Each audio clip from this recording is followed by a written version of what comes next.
안녕하세요. 방구석고수입니다. 자, 오늘은 조총에 대해서 나와 있는 것을 한번 보겠습니다. 조총은 대부분 알고 있잖아요.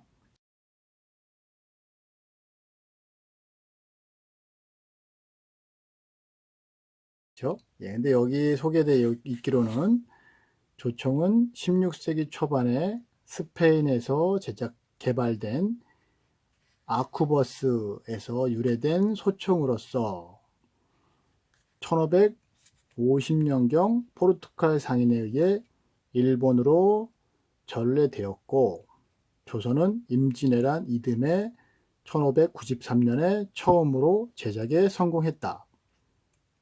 조총은 전체 길이가 135cm 내외이고 구경은 1.5cm 정도이다. 조총은 길이가 긴 천보총이나 장조총과 구분하여 평총이라고 부르기도 하고, 보병이 휴대하는 총통이라고 하여 행용총이라고도 했다. 조총은 주로 우선 주물로 제작하던 총통의 제작 방식과 달리 단조로 제작이 되었다. 이게 단조가 뭐냐면 두드려서 만든다는 얘기잖아요. 자, 뒷부분에 나옵니다. 그래서 두드려서 만들었기 때문에 총열이 더 강력했다. 그래서 폭발적으로 안에서 이제 폭발 가스가 발생했을 때 총열이 버틴다는 거죠.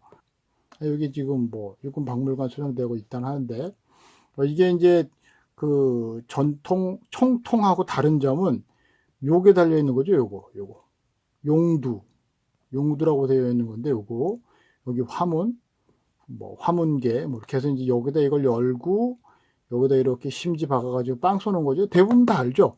전통 총통하고의 차이점은 심지를 박아서 심지를 태워서 쏘느냐, 여기다 이제 이렇게 화승을 걸어가지고 심지를 이렇게 용두로 탁 화약을 쳐갖고 쏘느냐, 이제 그 차이인데, 예, 그 차이가 조금 더 조준하기도 편하고 쏠 수 있는 시간도 자기가 마음대로 방아쇠를 당겨서 쏘니까요, 조정할 수 있었다. 이제 요 차이가 있는 거죠. 그리고 개머리판이 이렇게 있어서 이거를 이제 요즘에는 어깨에다가 개머리판 하지만 원래 처음에는 뺨에다가 했거든요. 뺨에다 대고 정확하게 가늠제와 가늠쇠로 연결을 해서 봐서 조준할 수 있었다. 그것도 있고요. 그래서 이 조총은 일본에서는 원래 철포라고 부르죠. 그래서 일본에 전래되는 과정이 기록된 철포기에 의하면 1543년에 포르투갈인이 다네가시마 영주, 다네가시마 도키타카에게 조총 2정을 팔았고, 도키타카는 그 중 하나를 분해하여 복제하는 데 성공했다. 그로부터 50년이 지난 1592년에 왜군은 이 신형화기를 수만 정이나 보유하고 임진왜란을 일으켰다, 이거죠. 근데 이게 그 다큐멘터리가 있더라고요. 그 중에 하나가 무대뽀가 있고요. 그리고 이 당시에 이거를 카피를 할 때 어느 정도였냐면, 이 나사산을 파질 못해서 뒤에 이렇게 마개로 막아야 되는데, 포르투갈 상인한테 여자를 바친 거죠. 이제 결혼을 시켰다고 하는데, 어쨌든 결혼을 시켜가지고 거기서 나사산을 파는 것까지도 배웠다 그러죠. 그래서 나사산 파는 것까지 배워서 그때 이거를 만들기 시작했다는. 그러니까 이 총포를 우리는 조총이라고 그러고 얘네는 철포라고 하는데, 이 총을 만들기 위해서 엄청나게 투자를 한 거죠.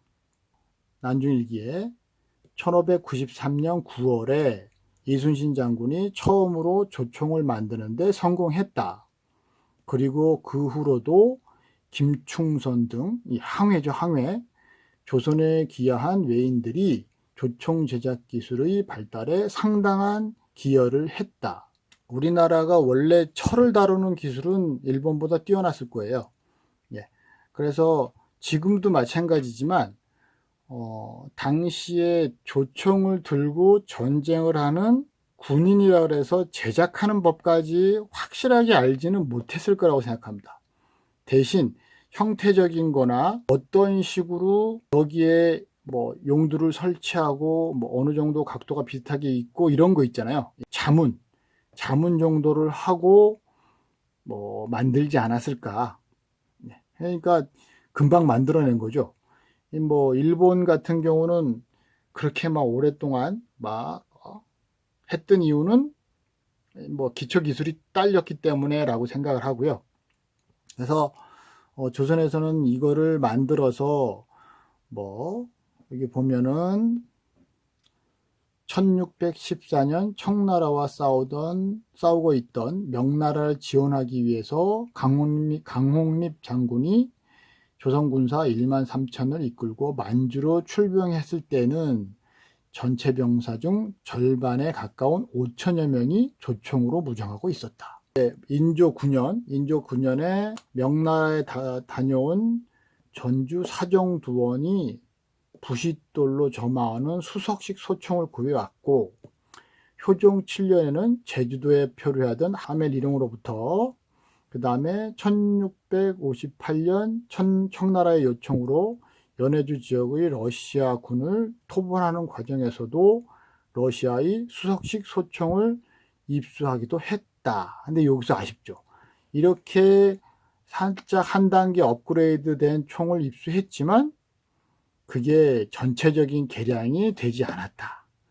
굉장히 좀 아쉽죠. 그래서 이렇게 조총이 여기 모습이 이렇게 있는데 계속 그냥 뭐 이제 여기다가 심지 걸어가지고 용두를 해가지고 이렇게 갖다 화승으로 쏘는 그거에 계속 머물러 있었다는 거죠. 그래서 계속 거기에 머물러 있었다 보니까 신미양요 때 미군의 개량된 소총, 근대식 라이플 소총을 당연할 수가 없었죠. 그게 이제 미스터 선샤인 보면 나오잖아요. 뭐 꼭 그랬는지는 모르겠지만 거기에 보면 어쨌든 전멸하죠. 거의 다 죽죠. 당시 전투에 참여했던 슐레이 대령은 회고록에서 당시 전투를 다음과 같이 회상했다. 조선군은 근대적인 무기를 한 자루도 보유하지 못한 채 노후한 전 근대적인 무기를 가지고서 근대적인 화기로 무장한 미국에 대항하여 용감히 싸웠다. 조선군은 그들의 진지를 사수하기 위해 용맹스럽게 싸웠다가 모두 전사했다. 아마도 우리는 가족과 국가를 위해 그토록 강렬하게 싸우다가 죽은 국민을 다시는 볼 수 없을 것이다. 참 임전무태 뭐 그런 정신이었는지 어쨌든 그 총만 조금 더 개량이 됐다면 과연 우리가 뭐 이길 수도 있지 않았을까. 근데 어쨌든 그래서 다음에는 이제 마상총이라는 게 나오는데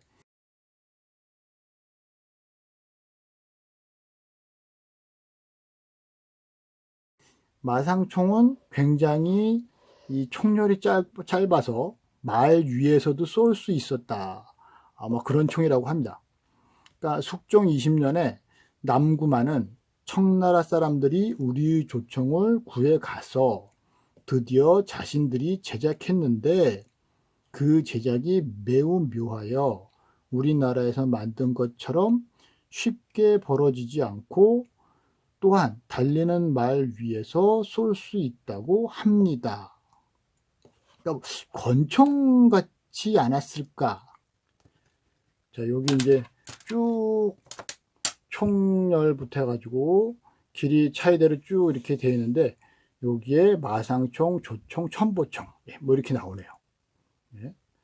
그래서 이게 총열이 뭐 요즘도 마찬가지잖아요. 뭐 권총이 있고 대테러용, 뭐 특수작전용 소총이 있고 돌격소총, 그다음에 일본 보병들이 쓰는 조금 더 긴 총이 있고, 그 다음에 뭐 적용용 총이 있고, 뭐 그런 거랑 똑같이 이렇게.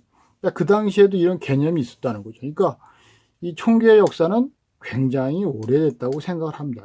벌써 이 당시에. 자, 다음은 대조총이라는 건데요.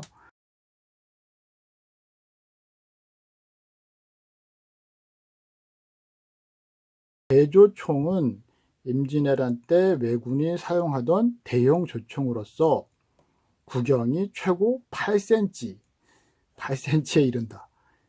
뭐 대포죠, 뭐 거의. 선조 27년의 기록을 보면 국왕이 귀한 외인들이 가져온 대조총을 꺼내놓고 여러 신하들에게 보이는데, 이 대조총에 철한 20개나 작은 돌 4개를 넣어 발사하면 힘은 대포의 위력을 가졌고 명중하는 것은 조총처럼 정확하여 당할 수가 없다고 했다. 이때 심충겸이 아뢰기를 이순신 진종의 정운이라는 사람이 이 대포를 맞고 죽었는데 참나무 방패 3개를 관통하고 쌀 2석을 또 뚫고 지나 정운의 몸을 관통한 다음 선장으로 들어갔다.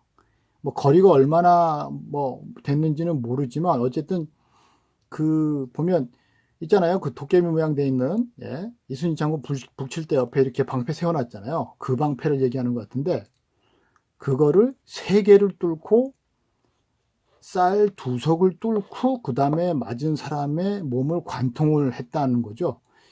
그러니까는 거기에 화약을 엄청나게 재워놓고 쏜 게 아닌가. 그래서 당시 대조총의 위력과 정확도가 뛰어났으나 무게가 너무 무거워 성 위에 거치하거나 수레에 얹어야만 쏠 수 있었다. 일본은 대형화포의 발달이 느렸기 때문에 대조총을 다수 개발하여 사용했지만 조선은 비교적 우수한 대형 화포를 오래전부터 보유했기 때문에 대조총의 필요성을 크게 느끼지 못했다. 첨보총이라고 나오는데요. 첨보총은 숙종 제위 시 박영준이 개발한 신형 조총으로서 사거리가 첨보 1.26km에 달한다.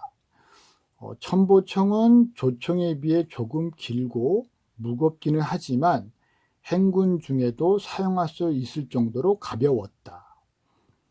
숙종 12년의 기록을 보면 강화도의 돈대마다 장총이 10자루씩 있다고 했는데 이 장총은 박용준이 개발한 첨보총이라고 생각된다. 그래서 영조 시대에 이르러서는 군비에 대한 중요성이 부각되면서 첨보총이 대량으로 제작된다. 영조 1년 박용준의 아들 박지현이 첨보총 2자루를 만들어 시험했는데 그 힘이 거의 900여 보에 이르렀다고 하며 조정에서는 이를 대량으로 제작하여 서북 지역에 나누어 배치했다. 이런 거 보면 조선이 뭐 보면 뭐 우리가 하도 뭐 식민지 사관이나 이 패배주의에 쩔어가지고 있어서 그렇지 그거 어떻게 보면 엄청난 나라였던 거예요. 이거를 만들어서 서북 지역, 지금 서북 지역이라 그러면 어딜까요? 뭐 신의주 그쪽일 것 같은데 그쪽에다 다 배치를 했다는 거잖아요. 그런 거 보면 참 대단합니다. 그래서 영조 5년에는 수호청에 소속된 윤필은이 새로운 첨보총을 제작하여 나라에 바쳤는데 총대가 작고 매우 가벼워서 마치 쇠지팡이 같고 쏘아보니 과연 1,000보를 넘게 날아갔다고 한다. 이에 영조는 윤필은에게 별군직을 제수하고 그가 만든 첨보총은 훈련 도감에 내주어 대량으로 생산하도록 했다. 부추의 기록을 보면 조선 후기에는 첨보총으로 무장한 첨보대라는 부대가 별도로 있었다고 한다. 지금으로 말하면 저격수 부대겠죠. 뭐 저격여단 뭐 이런 식으로.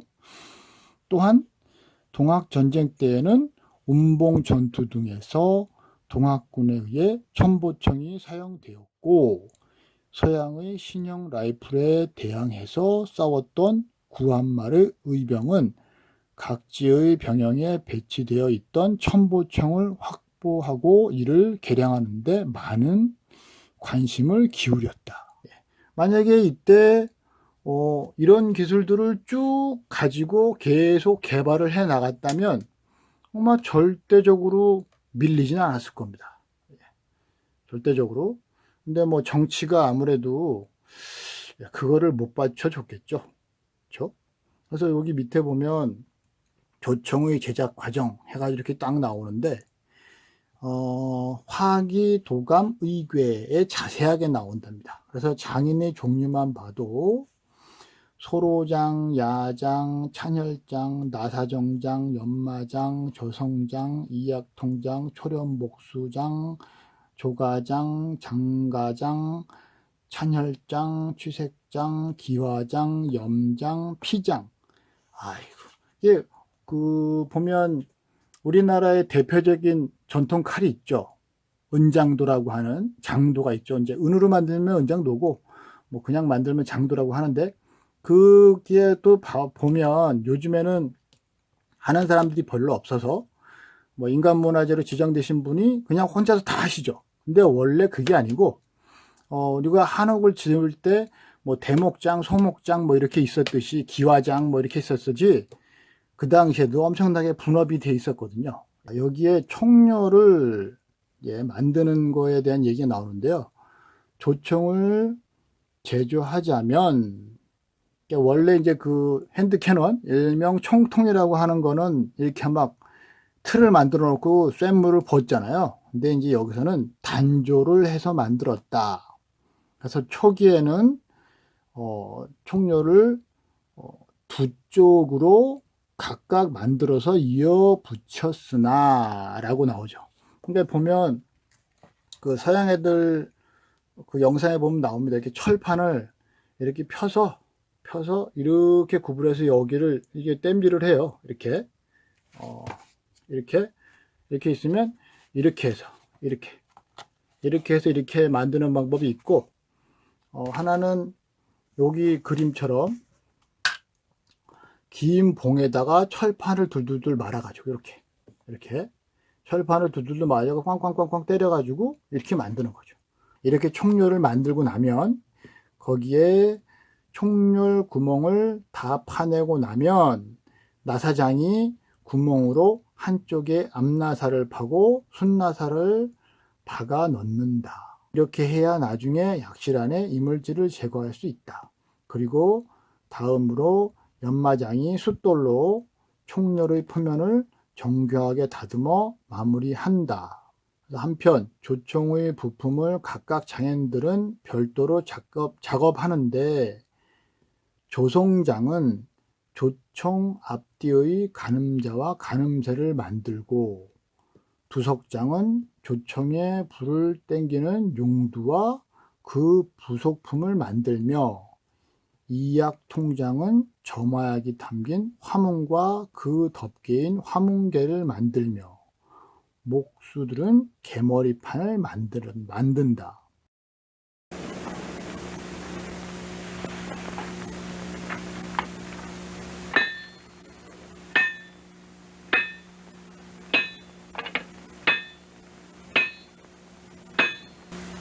On the swage block, Mr. Gussler prepares to fold the scalp lengthwise. The edges will then be welded together to form the beginning of the barrel.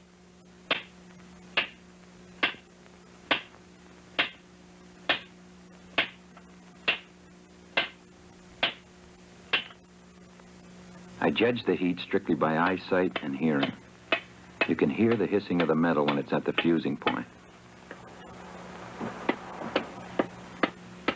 At the right temperature, you also get a lot of white sparks flying from the iron. The purpose of the steel rod, the mandrel, is to keep the bore from collapsing as you hammer. Flux is used for the welding. This is made of borax, iron filings, and sand. The flux melts over the surface of the iron and keeps scale from forming. The iron will not weld through scale. Back to the forge quickly, you don't lose much heat. You start welding the barrel in the middle and work toward the ends. It takes many welding heats for each little section to get the iron consolidated at the seam. It will take several hundred welding heats to finish the barrel. End up with a chuck and held in place with wooden wedges.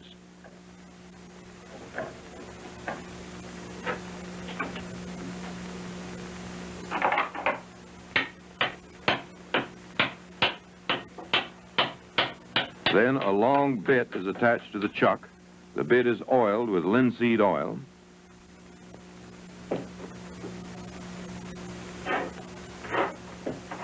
In operation, the bit is turned by a heavy crank, the weight to provide momentum and smooth the turning, and the barrel is pushed into the bit. The first boring bit does not cut from end to end. It just hits the high spots in the barrel here and there, so I push this through by hand. The borings are saved and used for flux. Occasionally, the barrel is cleaned and checked for straightness. This is done with that most used of all gunsmithing tools, the file. The object is to remove the rough forging marks, but not to remove so much metal as to weaken the barrel. Filing is a long, tedious job, hence the 3 facets, or flat surfaces, of the barrel, concealed by the wooden stock, are not finished as smoothly as the 5 that show.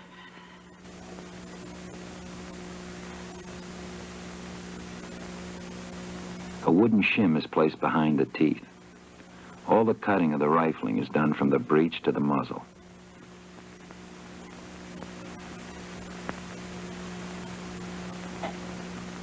As the teeth are pulled through the barrel, they are turned by the spiral wooden guide, reproducing the same spiral pattern on the inside of the barrel.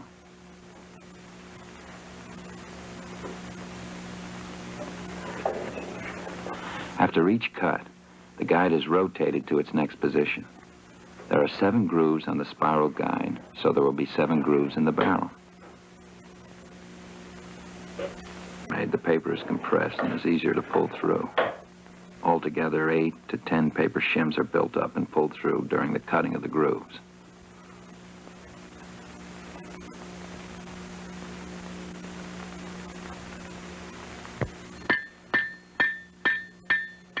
Six days after he began work at the forge, the gunsmith has almost finished the barrel.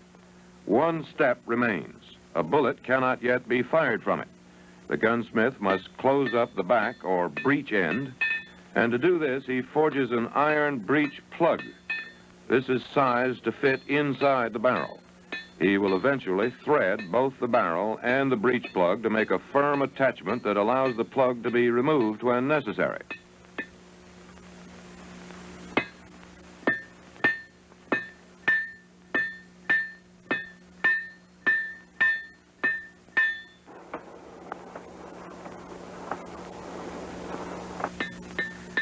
The long extension is called a tang and will be used to hold the breech end of the barrel in the stock.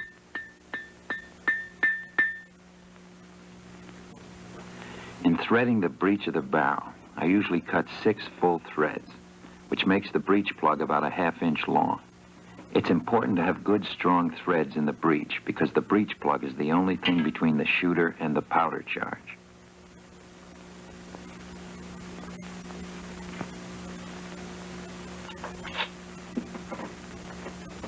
The breech plug itself is threaded with a screw plate.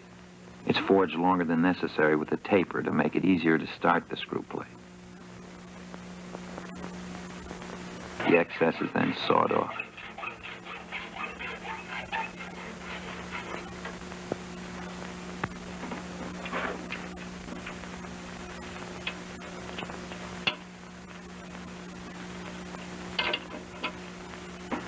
Since only 5 flats of the barrel are finished, you have to line the tang up with the top flat. The only way you can do this is to file down the breech of the barrel until the plug turns around to the proper flat.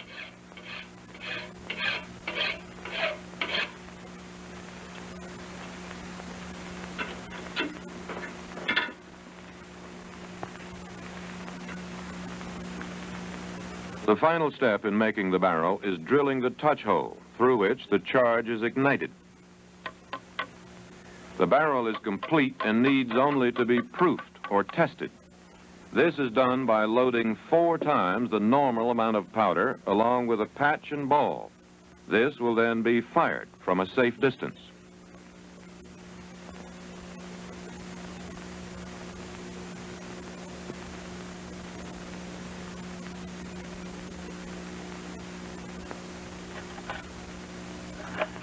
In normal use, if you fired that amount of powder in the weapon, there would be such a recoil that it would most likely break the stock.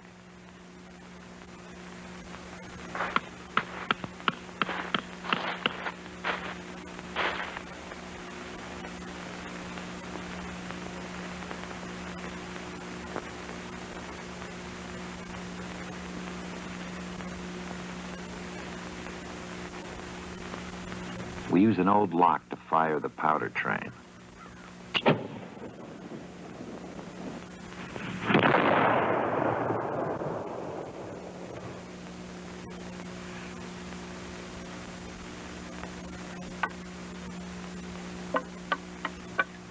The barrel is inspected for cracks and swells. These would mean it's no good. Later on, it will be taken back to the shop, unbreeched, and checked inside. 이렇게 해서 조총의 부분이 다 만들어지면 부속을 결합하고 오칠과 조각, 망왕으로 모양을 낸다. 이렇게 해서 만들어진 조총의 가격은 대략 쌀 3석 5두. 요즘 가격으로 하면 얼마인지 모르겠습니다. 이 정도의 가격이 들었다는 거죠. 조총 발사 절차가 나와요. 뭐 세총, 화약, 삭장, 연장, 뭐 요거는 책 사서 한번 보시고요. 그래서 조총의 윤방도라 그래가지고 영화 보면 나오죠, 그렇죠? 일렬 쭉 서 있고 맨 앞에가 빵 쏘면 맨 앞에 있는 사람이 뒤로 가고 그 다음에 와서 빵 쏘고 뒤에부터 이렇게 장전하기 시작하잖아요, 이렇게. 그거를 얘기하는 것 같아요. 총 때문에 나와 있는 얘기가 2가지가 있죠. 이제 초반부에 얘기했던 무대포. 그게 일본에서는 우리처럼 조총이라고 부르는 게 아니고 철포라고 부르는데 그 철포의 일본식 발음이 대포인 거죠. 대포. 그래서 철권, 그게 바로 대켄이죠. 뭐 택견하고 발음이 비슷하다 그래가지고 예전에 약간 관심이 있었는데 어쨌든 테켄이라는 게임이 있죠. 그게 게임 이름이 철권이잖아요. 그래서 철권이 테켄이듯이 철포가 바로 대포죠. 그래서 그 일본에서 무대포라고 하는 거는 약간 앞뒤 못 가리고 어리석다. 그게 좀 속된 말로 똥거 좀 못 가린다. 조금 더 속된 말로는 병신짓 한다. 뭐 이런 정도로 해석할 수 있을 것 같아요. 근데 이제 우리나라에서는 크게 넘버 2 역량인지 모르겠지만 무대포 정신 하면서 약간 좀 막 밀어붙이고 이런 사람들을 아니면 이런 정신이라고 생각하는 분들이 있잖아요. 근데 그게 역사적으로 한 2번 정도 그런 일이 있었죠. 한 번은 일본에서 한 놈은 대포가 있었고 한 놈은 대포가 없이 기병으로 밀어붙이다가 전멸했죠. 근데 어디가 전멸했냐면 기병들이 전멸을 했습니다. 근데 그게 우리나라 임진왜란에서 똑같은 일이 발생을 하죠. 그게 바로 탕금대 전투라고 하는 신립장군의 전투인데 제가 그거를 뭐 깊이 논하고 싶지 않습니다. 왜냐하면은 그거에 대해서 뭐 연구한 사람도 아니고. 근데 뭐 얘기를 할 때 조심하게 얘기를 해야 될 부분도 있을 것 같아서 봤더니 탕금대 전투는 약간 작전의 실패가 아니었나라는 생각이 좀 들긴 하더라고요. 기본적으로 탕금대에서 배수의 진을 원래부터 치려고 했던 것도 아니고, 약간 세 방향으로 오는 왜군들의 작전에 휘말려서 어쩔 수 없는 상황에서 탕금대로 가게 됐고, 거기에서 최후의 일전을 위해서 돌격 앞으로 한 것이 아닌가. 그래서 탕금대에서 뭐 8천의 군사가 전멸했다 그러죠. 근데 그게 보면 조령이라는 큰 어떻게 보면 유격전을 펼칠 수 있는 천의 요새를 버리고 왜 그렇게 했는지는 알 수는 없지만 뭐 제 개인적인 생각으로는 약간 좀 자만을 한 게 아닌가. 그리고 적장비에 대한 정확한 파악을 하지 못하고, 그리고 적이 보병이었지만 부산에 상륙해서 서울까지 20일 만에 왔다 그러잖아요. 근데 그 적의 그 진군 속도를 뭐 적정을 잘 몰랐다는 얘기죠. 그러니까 뭐 진군 속도를 너무 무시한 게 아닌가. 네. 그러다 보니까는 그 8천의 군사가 아무리 뭐 겁을 먹고 도망간다고 했어도 그 공격을 막아내는 기본은 그거잖아요. 지연시키는 거죠. 계속 지연. 쉽게 들어오게 하는 게 아니고 상대가 굉장히 어려움을 겪게 하면서 1차 방어선, 2차 방어선 이렇게 힘들게 뚫게 해야 되는데 그 힘들게 뚫어야 될 부분을 그냥 확 내줘버렸기 때문에 한 번에 무너졌다고 뭐 개인적으로 생각합니다. 근데 그때 신립장군의 기병이 바로 무대포였죠. 무대포로 대포를 상대한 거죠. 그래서 신립장군의 부대도 그렇게 전멸을 했죠. 근데 이제 이게 청나라와의 전쟁에서, 근데 전쟁이라고 뭐 병자호란 뭐 전쟁이라고 표현을 해야 되겠지만 그게 병자호란이 2달도 안 된 상황에서 병자호란 총 길이가 2달이 안 되죠. 청나라 기병은 무대포였고 대신 이제 뭐 홍해포나 이런 거 있었을 거예요.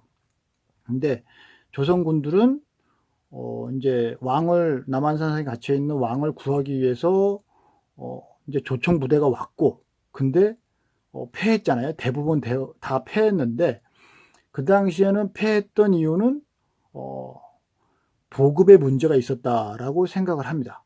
그리고 보급의 문제도 있었고, 두 번째로는 병자호란이 일어나기 직전에 이괄의 난이 일어나면서 우수한 군사들이 대부분 다 죽죠. 뭐 반란군으로도 죽고 뭐 서로 싸우다가 거의 다 죽은 상태에서, 그렇게 막 어지러운 상태에서 청나라 군 정예 병사들을 만났기 때문에 아마 그렇게 총이 있었지만 진 게 아닌가. 근데 이제 광교산 전투라는 데에서는 뭐 청나라에서 온 왕족도 죽고 막 많이 죽었더라고요.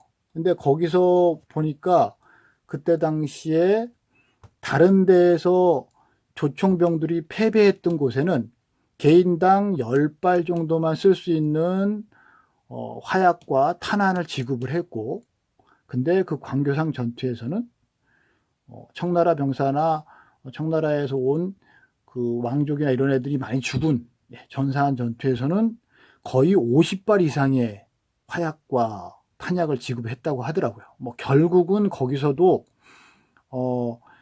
이제 중과 부족으로 보급이 안 되는 바람에 물러났다고 합니다. 그러니까 이게 군대가 아무리 병사들이 있어도 보급이 안 되면 전쟁 수행을 할 수 없다는 것을 보여주는 거죠. 그래서 임진왜란과 병자호란 때 뭐 이기기도 하고 지기도 했지만 특히 이제 임진왜란이 끝나고 뭐 인조반정이 일어나고 거기에 이괄의 난이 일어나고 하면서 이 조선의 그 국력이 점점 쇠했죠. 뭐 임진왜란 때 뭐 7년 전쟁을 했으니까 뭐 당연히 쇠했고, 그러면서 느끼는 것은 무엇이냐면 이게 아무리 군인들이 많고 뭔가를 잘 만들어 놔도 이게 정치를 하는 나라를 다스린다고 하는 사람들이 제대로 정신을 못 차리면 이게 보급이 무너지고, 그 보급이 무너지면 전투가 무너지고, 전투가 무너지니까 나라가 망하는 거죠. 그래서 뭐 청나라랑도 그냥 뭐 항복을 받고 그냥 걔네가 돌아갔으니까 그렇지, 만약에 우리가 보급이 잘 돼 있고 이괄의 난 같은 그런 난이 일어나지 않고 그런 정예병들이 그대로 살아있는 상태였다면 청나라가 과연 전쟁을 걸어올 수 있었을까 싶기도 합니다. 솔직히. 그게 손자병법에 보면 전쟁은 싸움은 내가 이길 수 있는 사람하고만 한다. 예. 전쟁도 마찬가지겠죠. 예. 이겨놓고 전쟁한다. 이렇게 얘기하잖아요. 그러니까 뭐 임진왜란 때도 그렇고 청나라의 그 병자호란 때도 그렇고 뭐 임진왜란 때는 뭐 포르투갈에서 받은 신형 무기가 있었으니까 뭐 도요토미 히데요시가 이렇게 보니까는 우리 이거 신형 소총 들고 가면 뭐 충분히 뭐 이길 수 있지 않을까? 뭐 그렇게 판단을 했으니까는 분명히 쳐들어왔을 거고, 마찬가지 청나라에서도 조선 보니까는 비빌거리네. 뭐 지들끼리 다 전쟁 나가지고 막 죽고 막. 그러니까 적정을 받겠죠. 아, 그래 치자. 이렇게 된 거라고 저는 생각을 합니다. 그래서 본인이 자기 스스로를 약하게 하고 하면서까지도 이 권력을 잡으려고 하는 인간들 때문에 전체가 피해를 본다. 그게 역사적으로도 딱 보여지는 것이 아닌가라고 생각합니다. 총 같은 경우는 그러니까 이게 보면은 종합적인 거잖아요. 이게 화약 무기에 들어오면서부터는 뭐 이제 화약을 만들어야 되고, 그 다음에 이걸 가지고 뭐 철을 또 막 이렇게 재련을 하고 단조를 하고, 거기에다가 막 나사산을 파고 총료를 파고 거기다 불을 붙이고. 그래서 이게 현대식 화기를 딱 보면 총 안에다가 총을 넣은 것 같잖아요. 예. 총 안에다가 뭐 이렇게 보면 뭐 전통 총통이라고도 할 수 있겠네요. 전통 총통처럼 이렇게 이렇게 생긴 데다가 탄두를 박아가지고 그걸 다시 총열 안에 이렇게 집어넣죠. 근데 옛날에는 그거를 불을 직접적으로 이렇게 당겨서 붙이거나 뭐 아니면은 뭐 부싯돌을 터트려가지고 화약을 터트렸는데, 그게 아니고 요즘에는 이 전통 모양으로 되어 있는 총통 모양으로 되어 있는 곳에다가 충격식 화약을 달아놓고 거기를 때려가지고 이게 나가게 하는 거잖아요. 그죠? 예. 나갈 때 그 압력을 버티면서 그 압력을 통해서 다시 자동 장전이 되게 만들고, 네, 이렇게. 그래서 그 자동 장전 총이 나오기 전까지는 수동으로 장전하는 뭐 볼트 액션이나 이런 총들이 뭐 1, 2차 세계대전 때도 많이 쓰였지만, 그렇게 쭉 발전해 온 거죠. 근데 보면 여기 뭐 1400, 1500 이렇게 나오잖아요. 이 1593년, 16세기인데 이때도 벌써 이런 거 가지고 싸운 거 보면 이 총기의 역사는 엄청 오래됐고, 그리고 어떻게 보면 자동차 만드는 것보단 쉽지 않나. 그 당시야 뭐 굉장히 어려운 기술이었겠지만 요즘으로 치면 자동차 만드는 거에 비하면 뭐 그냥 뭐 설비만 있으면 그냥 막 만들어낼 수 있지 않나 라는 게 뭐 제 생각입니다. 이게 뭐 자동 발사가 얼만큼 되고 뭐 정확성이 얼만큼 되고 뭐 이런 건 있겠죠. 그리고 뭐 극한 상황에서 어떻게 쓸 수 있고 뭐 이런 건 있겠지만, 분명히 1593년 이때도 만들 수 있었는데 지금도 그거를 못 만든다고 하는 건 좀 말이 안 된다. 그래서 지금 보면은 우리나라 총들이 아직도 K1, K2 이렇게 쓰고 있으면서 이제 하잖아요. 그걸 조금 더 잘 똑똑하신 분들이 만들어서 우리나라 군인들이 그런 패배의 역사를 다시 반복하지 않도록 준비를 해 주셨으면 좋겠습니다. 오늘은 여기까지입니다. 감사합니다.